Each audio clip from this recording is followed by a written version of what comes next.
Huckabee! Huckabee! Huckabee! Huckabee! Huckabee! Huckabee! Huckabee! Huckabee! Huckabee! Huckabee!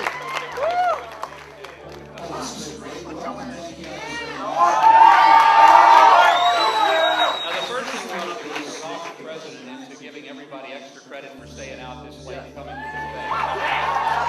Huckabee, can I have your autograph? I don't know, can you? Yeah! I love you! You're my favorite! You already have my vote! I love you, Fairchild! Yeah! You can't change me! Express my appreciation to this campus.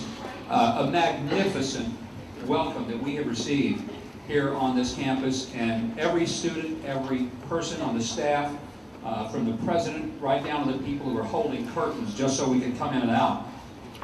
We've been through, I think, 12 or 13 of these debates, and we have not been anywhere where the reception has been any better, any kinder, any more hospitable than with you guys. And I want to say thank you very much for making us not only feel at home, but giving us an extraordinary sense of welcome and making it a fun experience. So congratulations to everyone.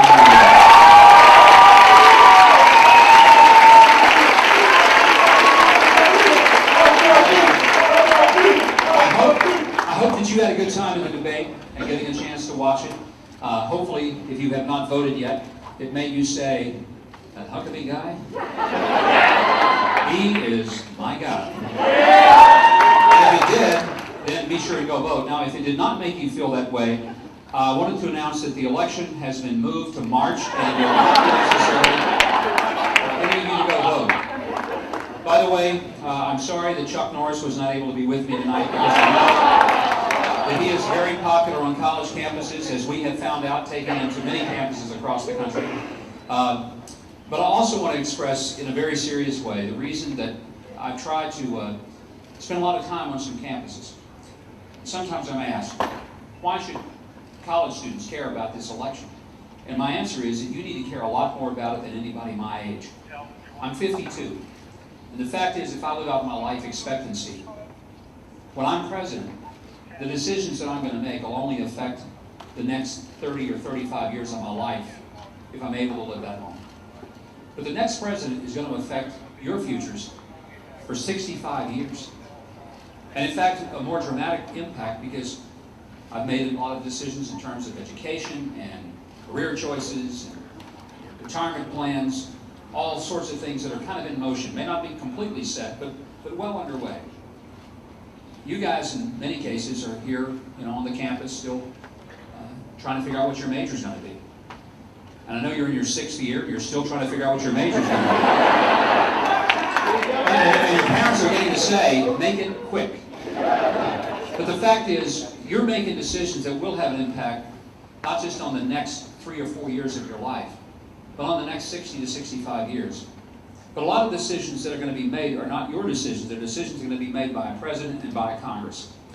And the reason that it's so important for people, for students now, to be active politically and to really get informed, not just say, I like the way the guy talks, but to really understand what people are saying, and does their record back it up, is because that person who makes those decisions could make your life absolutely miserable. Or he could really help to build an economy that you could live with. And I'm really worried about the fact that I've got 3 grown children, ages 31, 27, and 25. They're all out of college now. Thank you, Lord. But I'm worried about their future in the sense that there's already a $9 trillion debt. The money's been spent. Not a whole lot to show for it either. And guess who gets the bill? You do. And that's wrong.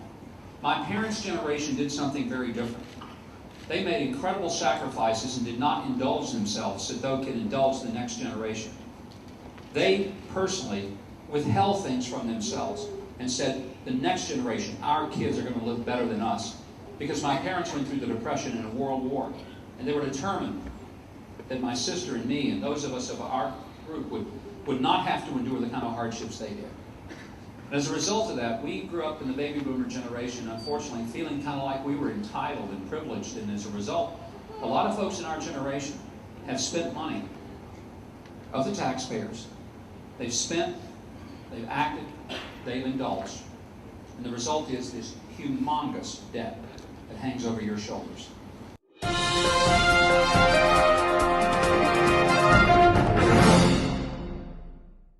On the day of the debates, I was lucky enough to work with Todd and Andrew, and basically what we did was kind of get behind the scenes shots, and we got some interviews. I won't blame it on Todd, but when we were interviewing Mike Huckabee, Todd's camera battery died, and that was pretty embarrassing because we had to ask him for a second interview. But luckily, he was nice enough and gave us a second interview and a second chance. So basically, check it out. Check out all these interviews. Why did you decide to give up your seats in the actual debate and come here with the students? This is all about students. I do what I do because of students, and I've been to my share of presidential debates, and they are incredibly exciting. But the thought of giving two of our students the chance to sit there front row center live in a Republican nationally televised debate was too good to pass up. So, and besides, Courtney and I love the opportunity to sit here with these students in the debate watch. This is what it's all about. Thank you. And lastly, were there any worries you had about having the debate here for the safety of the students and everyone else? Never safety issues. From the very beginning, we worked with federal, state, local law enforcement on all of the safety issues. We looked at how other universities have handled presidential debates, and safety was the highest priority. So I feel very good about the way this has all been handled. Never do anything to put our good people in harm's way. Thank you. Thank you. Thank you.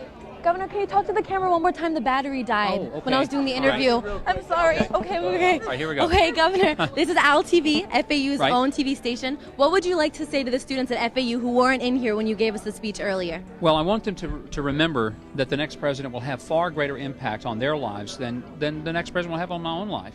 They live out their life expectancy. They're talking 60, 65 years left. And a lot of the decisions that the next president and Congress will make could really have an impact on whether they can earn a living, whether they can pay off their student loans, and whether or not they're going to inherit a country that has a future or nothing but a huge debt. So I hope they'll very seriously look at the issues and vote for me. Thank you very much. Thanks.